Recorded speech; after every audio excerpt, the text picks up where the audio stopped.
आज हम क्लोरोफॉर्म की रासायनिक क्रियाओं का अध्ययन करेंगे। जो क्लोरोफॉर्म है ये सूर्य के प्रकाश एवं वायु की उपस्थिति में क्रिया करके एक विषैली गैस फॉस्फीन बनाता है।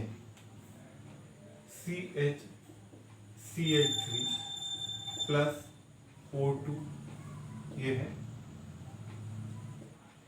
सूर्य का प्रकाश मतलब सनलाइट, मतलब क्लोरोफॉर्म ऑक्सीजन के साथ सूर्य के प्रकाश की उपस्थिति में क्रिया करके एक विषैली गैस COCl2 प्लस HCl एक विषैली गैस बनाता है कार्बोनिल क्लोराइड या फॉस्फीन। ये जो है ये बनाता है कार्बोनिल क्लोराइड या फॉस्फीन नाम की एक विषैली गैस बनाता है। देखो अब इसको बैलेंस करने के लिए तो ये 3 तो यहाँ लगा दिए 2, यहाँ लगा दिए 2 और यहाँ लगा दिए 2, तो ये हो गया बैलेंस। ये हो गया, ये फॉस्फीन बनाता है। ये फॉस्फीन जो है ये कार्बोनिल क्लोराइड भी कहलाती है या फॉस्फीन भी कहलाती है। तो क्लोरोफॉर्म का जो उपयोग है ये क्लोरोफॉर्म का उपयोग निश्चेतक के रूप में या बेहोश करने वाले पदार्थ के रूप में किया जाता है। इसके द्वारा किसी भी व्यक्ति को बेहोश किया जाता है, बेहोश करने के लिए इसका उपयोग किया जाता है। तो अब जो निश्चेतक के रूप में जो क्लोरोफॉर्म उपयोग किया जाएगा इसमें कुछ सावधानियां बरती जाएंगी। क्यों? क्योंकि नहीं तो क्या होगा कि यदि हम उपयोग कर हम बेहोश करने की जगह वो व्यक्ति मर जाएगा, क्योंकि इसमें एक विषैली गैस बन रही है जिसका नाम है फॉस्फीन या कार्बोनिल क्लोराइड। तो इसमें क्या करते हैं, नंबर 1 बोतलों को पूरा भरकर रखते हैं।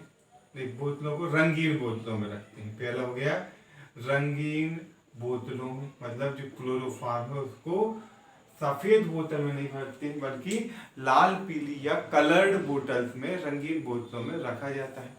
फिर बोतल को पूरा मुंह तक भरकर रखते हैं, मतलब इसको पूरा भरकर रखते हैं, इसको पूरा भरकर रखते हैं। फिर नंबर 3 अब और क्या सावधानी करते हैं कि इसमें 1% एथिल अल्कोहल की मिला देते हैं। इसमें 1% C2H5OH बना देते हैं। तो ये C2H5OH क्या करता है कि यदि फॉस्फीन बनती भी है तो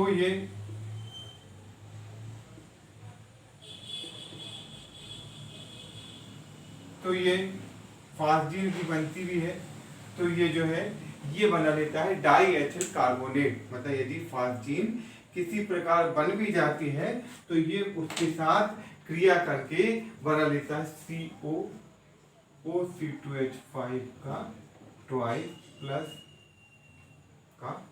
प्लस 2HCl, मतलब ये बना देता है डाई एथिल कार्बोनेट। ये जो डाई एथिल कार्बोनेट है ये हानिकर रहित होता है, ये किसी प्रकार की कोई हानि नहीं पहुंचाता है। तो ये पहली हो गई तुम्हारी, पहली चीज हो गई ये तुम्हारी, ये हो गया। अब इसके बाद क्लोरोफॉर्म की पहली क्रिया हो गई। अब इसके बाद जो क्लोरोफॉर्म होता है इसका नाइट्रीकरण, तो जो क्लोरोफॉर्म है देखो नाइट्रीकरण किया जाता है HNO3 के द्वारा, नाइट्रिक एसिड। HNO3 जब रिएक्शन करता है तो ये ब्रेकअप होता है HO और NO2 में। ये जो है ये ब्रेकअप होता है HO और NO2 में। तो देखो क्या होगा कि CHCl3 का H और ये OH मिलकर जल निकाल लेंगे। तो जब ये हुआ CHCl3 ये क्लोरोफॉर्म हुआ, ये हो गया क्लोरोफॉर्म और प्लस HO और NO2 ये हुआ नाइट्रिक अम्ल, ये हो गया नाइट्रिक अम्ल। तो ये नाइट्रिक अम्ल हुआ तो ये हुआ क्लोरोफॉर्म। ये जल का अणु इसमें से ये निकल जाएगा तो बनेगा CCl3 और NO2। चाहो तो ऐसा लिख दो या लिख दो Cl3C और NO2। चीज बात दोनों एक ही है, मतलब C से 3 तरफ क्लोरीन जुड़े हैं और चौथी तरफ NO2 जुड़ा है। इसको कहते हैं क्लोरोपिक्रिन। ये कहलाता है क्लोरोपिक्रिन। ये जो क्लोरोपिक्रिन है ये युद्ध में ये होता है एक तो कृमिनाशक के रूप में, और दूसरा ये युद्ध में वार गैस, युद्ध में विषैली गैस के रूप में उपयोग किया जाता है। इसका उपयोग युद्ध में विषैली गैस है जिसको बोलते हैं वार गैस के रूप में किया जाता है। तो क्या हुआ कि क्लोरोफॉर्म नाइट्रिक अम्ल के साथ क्रिया करके क्लोरोपिक्रिन बनाता है। क्लोरोफॉर्म नाइट्रिक अम्ल के साथ क्रिया करके एक पदार्थ क्लोरोपिक्रिन बनाता है। इस पदार्थ का उपयोग क्लोरोफॉर्म नाइट्रिक अम्ल के साथ क्रिया करके एक पदार्थ क्लोरोपिक्रिन बनाता है। इस पदार्थ का उपयोग क्या युद्ध में विषैली गैस के रूप में तथा कृमिनाशक के रूप में किया जाता है। तो ये हो गया जल निकल जाएगा, ये बन जाएगा CCl3NO2। देखो कहता कुल मिला के याद ये रखना है कि क्लोरोफॉर्म का CHCl3 का H और नाइट्रिक एसिड में HONO2 का OH, ये जल का अणु निकाल देंगे तो बचेगा CCl3NO2। इसका नाम है क्लोरोपिक्रिन। ये जो क्लोरोपिक्रिन है इसका उपयोग युद्ध में वार गैस या युद्ध में विषैली गैस और कृमिनाशक के रूप में किया जाता है।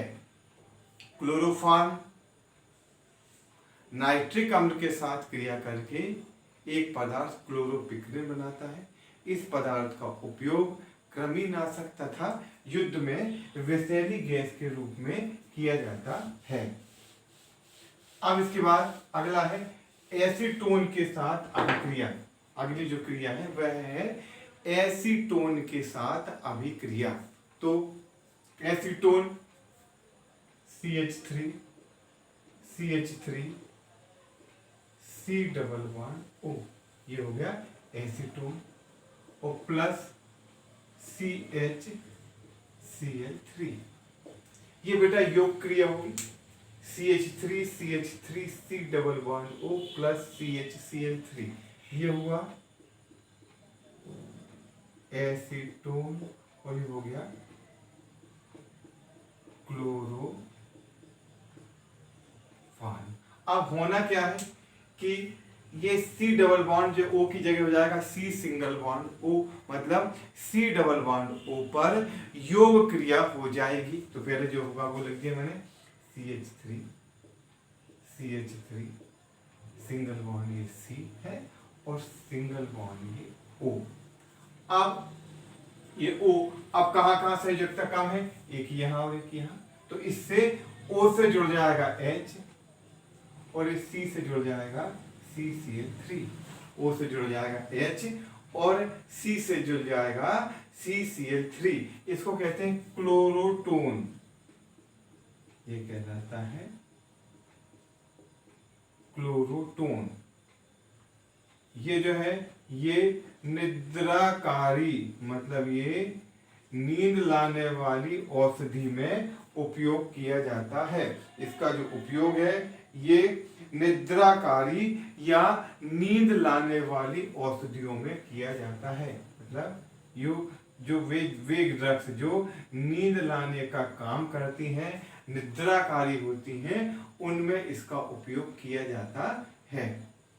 तो ये हुआ कि जब क्लोरोफॉर्म की एसीटोन के साथ अभिक्रिया की जाती है, जब क्लोरोफॉर्म की एसीटोन के साथ अभिक्रिया की जाती है तो क्लोरोफॉर्म एसीटोन के साथ क्लोरोफॉर्म की क्रिया करने पर एक पदार्थ बनता है क्लोरोटोन। इस क्लोरोटोन का उपयोग निद्राकारी के रूप में किया जाता है।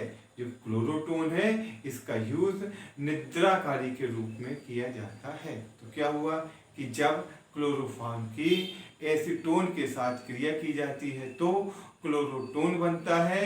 इस क्लोरोटोन का उपयोग निद्राकारी के रूप में किया जाता है, मतलब नींद लाने वाली औषधियों में किया जाता है। अब चाहो तो इसका कई बार IUPAC नाम कॉम्पिटिटिव एग्जाम में पूछ लिया जाता है। इसका नाम होगा 111 ट्राई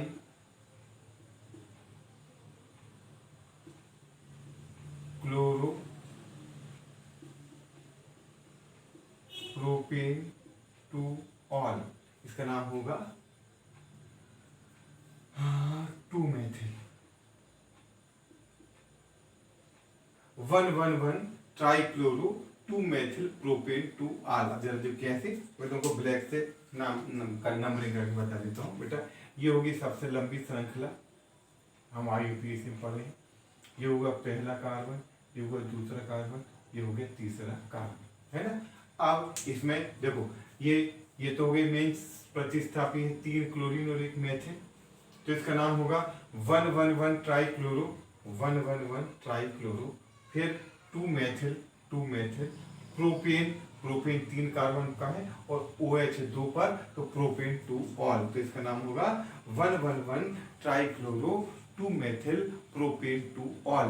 ये जो है निद्राकारी के रूप में यूज किया जाता है। इसका उपयोग निद्राकारी या नींद लाने वाली औषधि के रूप में इसका यूज या उपयोग किया जाता है। तो देखो क्या हुआ हमारा कि जो क्लोरोफॉर्म एसीटोन के साथ संघनित होकर या एसीटोन के साथ योग करके एक पदार्थ क्लोरोटोन बनाता है। क्लोरोफॉर्म एसीटोन के साथ संघनित होकर या एसीटोन के साथ योग करके एक पदार्थ क्लोरोटोन बनाता है। इस क्लोरोटोन का उपयोग निद्राकारी के रूप में किया जाता है। अब इसकी सबसे इंपॉर्टेंट क्रिया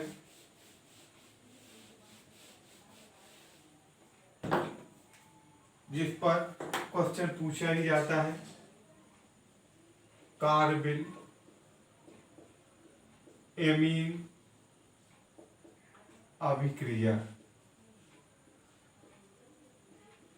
कार्बिल एमीन अभिक्रिया जब प्राथमिक अमीन की क्लोरोफॉर्म तथा अल्कोहलिक KOH के साथ अभिक्रिया की जाती है। जब प्राथमिक अमीन की मतलब प्राथमिक अमीन मतलब RNH2, जब प्राथमिक अमीन की मतलब RNH2, जब प्राथमिक अमीन की जब ये CH3NH2 होगा तो ये मेथिल अमीन होगा। जब ये C2H5NH2 होगा तो ये एथिल अमीन होगा। जब ये C6H5NH2 होगा तो ये एनिलीन होगा। CH है ना, कोई भी रख सकते हैं। CH3NH2 मतलब मेथिलअमीन, C2H5NH2 मतलब एथिलअमीन, C6H5NH2 करा चुके हैं ये भी, मतलब एनिलीन। तो देखो ये जो है RNH2 प्लस जब प्राथमिक अमीन की क्लोरोफॉर्म तथा अल्कोहलिक KOH के साथ अभिक्रिया की जाती है। जब प्राथमिक अमीन की क्लोरोफॉर्म तथा अल्कोहलिक KOH के साथ अभिक्रिया की जाती है तो एक दुर्गंध युक्त पदार्थ आइसोसाइनाइड बनता है। इस अभिक्रिया को कार्बिल एमीन अभिक्रिया कहते हैं। जब प्राथमिक अमीन की क्लोरोफॉर्म तथा जब प्राथमिक अमीन को क्लोरोफॉर्म तथा अल्कोहलिक KOH के साथ गर्म किया जाता है तो एक दुर्गंध युक्त पदार्थ मतलब बैडली स्मेल, जिसकी स्मेल खराब होती है, जो है दुर्गंध युक्त पदार्थ आइसोसाइनाइड बनता है। इस अभिक्रिया को कार्बिल एमीन अभिक्रिया कहते हैं। तो ये बनेगा RNC, ये R है, ये N है और ये C है। RNC प्लस इसमें इसके लगेंगे 3 अणु, क्योंकि 3 Cl के साथ बनाएगा 3 KCl और प्लस 3H2O। ये बन गया, ये बना आइसोसाइनाइड, ये बना आइसोसाइनाइड। तो क्या हुआ, जब प्राथमिक अमीन को क्लोरोफॉर्म तथा अल्कोहलिक KOH के साथ गर्म किया जाता है, जब प्राथमिक अमीन को क्लोरोफॉर्म तथा अल्कोहलिक KOH के साथ गर्म किया जाता है तो एक दुर्गंधयुक्त पदार्थ, एक बैड स्मेल वाला एक दुर्गंधयुक्त पदार्थ आइसोसाइनाइड बनता है। इस अभिक्रिया को कार्बिल अमीन अभिक्रिया कहते हैं। जब प्राथमिक अमीन को क्लोरोफॉर्म तथा अल्कोहलिक KOH के साथ गर्म किया जाता है तो एक दुर्गंधयुक्त पदार्थ आइसोसाइनाइड बनता है। इस अभिक्रिया को कार्बिल एमीन अभिक्रिया कहते हैं। अब देखो उदाहरण C6H5NH2, बेटा ये हुआ एनिलीन प्लस वही का वही CHCl3, ये हुआ क्लोरोफॉर्म और प्लस 3KOH। ठीक, तो बन जाएगा C6H5NC plus 3KCl plus 3H2। अब देखो ये हुआ एनिलीन, ये कहलाएगा फेनिल आइसोसाइनाइड, ये कहलाएगा फेनिल आइसोसाइनाइड। C6H5 को जो C6H5 मूलक है, जैसे CH3 मूलक को मेथिल कहते हैं तो C6H5 को या तो कहते हैं फेनिल या कहते हैं एरिल, या तो फेनिल कहते हैं या एरिल कहते हैं। तो क्या हुआ, जब प्राथमिक अमीन को क्लोरोफॉर्म तथा अल्कोहलिक KOH के साथ गर्म किया जाता है, जब प्राथमिक अमीन को क्लोरोफॉर्म तथा अल्कोहलिक KOH के साथ गर्म किया जाता है तो एक दुर्गंधयुक्त पदार्थ आइसोसाइनाइड बनता है। इस अभिक्रिया को कार्बिल एमीन अभिक्रिया कहते हैं। उदाहरणार्थ, जब एनिलीन को क्लोरोफॉर्म तथा अल्कोहलिक KOH के साथ गर्म करते हैं तो फेनिल आइसोसाइनाइड बनता है। अब ये क्रिया इतनी इंपॉर्टेंट क्यों है, क्योंकि तुम्हारे 3 चैप्टर में रहेंगी। पहला तो हो गया क्लोरोफॉर्म में जो पढ़ रहे हैं, फिर ये एमीन में भी आएगा, प्राथमिक अमीन में भी काम का है और ये आइसोसाइनाइड में भी काम का है। तो ये 3 जगह इसका तुम्हें यूज होता है, इसलिए ये क्रिया कहीं ना कहीं जो है पूछी जाती है। अब ये जो है इस तरह पूछी जा सकती है कि क्या होता है जब प्राथमिक अमीन को क्लोरोफॉर्म तथा अल्कोहलिक KOH के साथ गर्म किया जाता है, रासायनिक अभिक्रियाएं दीजिए। तो हमें लिखना पड़ेगा कि RNH2 plus CHCl3 plus KOH बराबर RN3 plus 3KCl plus 3H2O। क्या हुआ, जब प्राथमिक अमीन को क्लोरोफॉर्म तथा अल्कोहलिक KOH के साथ गर्म किया जाता है तो एक दुर्गंधयुक्त पदार्थ, एक बैडली स्मेल पदार्थ आइसोसाइनाइड बनता है। इस अभिक्रिया को कार्बिल अमीन अभिक्रिया कहते हैं। जब प्राथमिक अमीन को क्लोरोफॉर्म तथा अल्कोहलिक KOH के साथ गर्म किया जाता है तो एक दुर्गंधयुक्त पदार्थ आइसोसाइनाइड बनता है। इस अभिक्रिया को कार्बिल एमीन अभिक्रिया कहते हैं। अब हम पढ़ रहे हैं क्लोरोफॉर्म की रासायनिक अभिक्रियाएं। अब इसके बाद इसमें होता है विहेलोजनीकरण। हेलोजन का जुड़ना कहलाता है हेलोजनीकरण और हेलोजन का निकलना कहलाता है विहेलोजनीकरण। मतलब इसमें से हेलोजन निकल जाती है। तो ये क्रिया है वी मतलब निकलना, हेलोजनीकरण। तो जब क्लोरोफॉर्म को रजत चूर्ण मतलब चांदी के चूर्ण, जब क्लोरोफॉर्म को रजत चूर्ण या चांदी के साथ, रजत चूर्ण के साथ या सिल्वर पाउडर के साथ या चांदी के पाउडर के साथ गर्म किया जाता है तो एसिटिलीन बनती है। जब क्लोरोफॉर्म को रजत चूर्ण के साथ गर्म किया जाता है, जब क्लोरोफॉर्म को रजत चूर्ण के साथ गर्म किया जाता है तो एसिटिलीन बनती है। मतलब जब क्लोरोफॉर्म को हम मतलब CH प्लस 6Ag ये हुआ क्लोरोफॉर्म,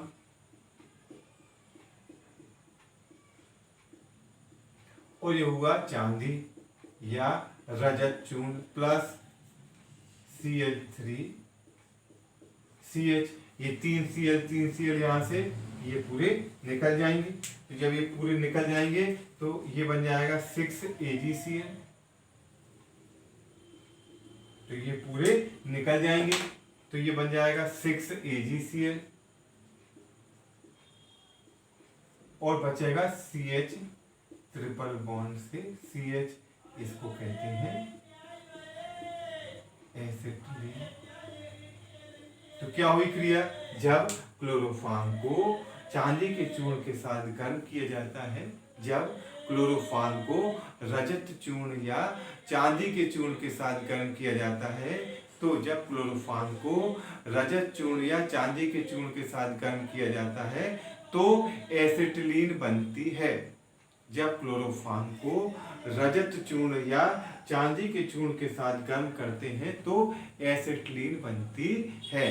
तो ये हुआ क्लोरोफॉर्म, इसको चांदी के चूर्ण के साथ गर्म किया तो ये बनी एसिटिलीन। ये क्रिया कहलाती है विहेलोजनीकरण। ओके बेटा, अगली क्रियाएं अगली यूनिट अगले लेक्चर में देखेंगे।